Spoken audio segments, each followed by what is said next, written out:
एक ऐसी खबर जिसने मिडिल ईस्ट और साउथ एशिया की भू राजनीति में भूचाल ला दिया है। क्या आपने कभी सोचा है कि पाकिस्तान और सऊदी अरब एक दूसरे के डिफेंस पार्टनर बन सकते हैं, वो भी नाटो देशों की तर्ज पर? जी हाँ, यही हुआ है। एक ऐसी डील जिस पर मोहम्मद बिन सलमान और शहबाज शरीफ ने मुहर लगा दी है और जिसका मतलब है एक पर हमला सब पर हमला। लेकिन इस चौंकाने वाली डील की असली वजह क्या है? पाकिस्तान की मजबूरी तो हम सब जानते हैं, लेकिन अमेरिका का इतना पुराना और अमीर सहयोगी सऊदी अरब आखिर क्यों इस समझौते के लिए मजबूर हुआ? क्या अमेरिका ने दिया है धोखा? आइए जानते हैं इस डील की इनसाइड स्टोरी। नमस्कार, मेरा नाम है अनुश्री गुप्ता और आप देख रहे हैं एनडीटीवी इंडिया। सबसे पहले बात करते हैं पाकिस्तान की। पाकिस्तान के लिए इस डील में दिलचस्पी जग जाहिर है। बच्चा बच्चा जानता है कि उसे हर पल भारत से सीमा पर तनाव और हमले का खतरा सताता रहता है। ऑपरेशन सिंदूर का खौफ आज भी उसके दिल में बैठा है और भारत भी लगातार कहता रहा है कि ऑपरेशन सिंदूर अभी जारी है। 2025 में हुए पहलगाम आतंकी हमले के जवाब में भारत ने ऑपरेशन सिंदूर चलाया था, जिसमें पाकिस्तान को भारी नुकसान उठाना पड़ा। ब्रह्मोस मिसाइलों से इस कदर डरा पाकिस्तान कि उसने सीज फायर की गुहार लगा दी थी। इसी ऑपरेशन सिंदूर ने पाकिस्तान को अपनी सीमाओं की रक्षा के लिए एक मजबूत सहयोगी की तलाश में झोंक दिया। सीधे शब्दों में अगर कहें तो पाकिस्तान ने ये डील अपने फायदे के लिए की है, ताकि जब भारत उस पर हमला करे तो सऊदी अरब से उसे हिफाजत मिल सके।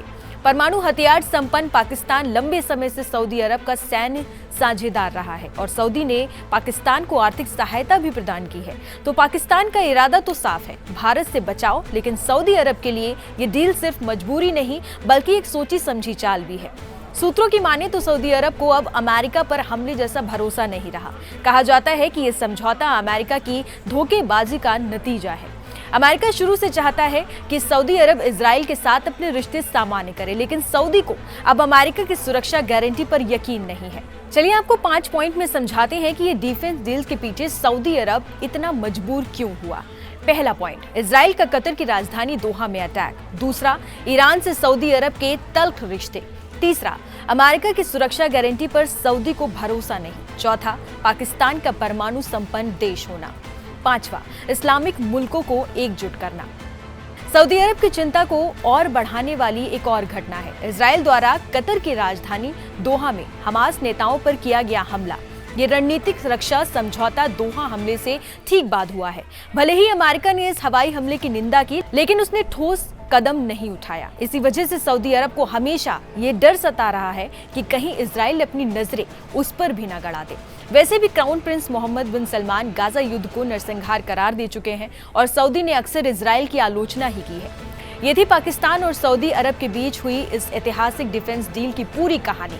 ये साफ है कि दोनों देशों के अपने अपने हित और चिंताएं हैं जिन्होंने उन्हें इस समझौते तक पहुंचाया। अब सवाल ये है कि इस नई दोस्ती का मिडिल ईस्ट और साउथ एशिया पर क्या असर पड़ेगा? क्या ये क्षेत्रीय स्थिरता को बढ़ाएगा या तनाव को और बढ़ाएगा? और क्या अमेरिका अपनी नीतियों पर पुनर्विचार करने को मजबूर होगा? आपकी क्या राय है? हमें कमेंट बॉक्स में जरूर बताएं।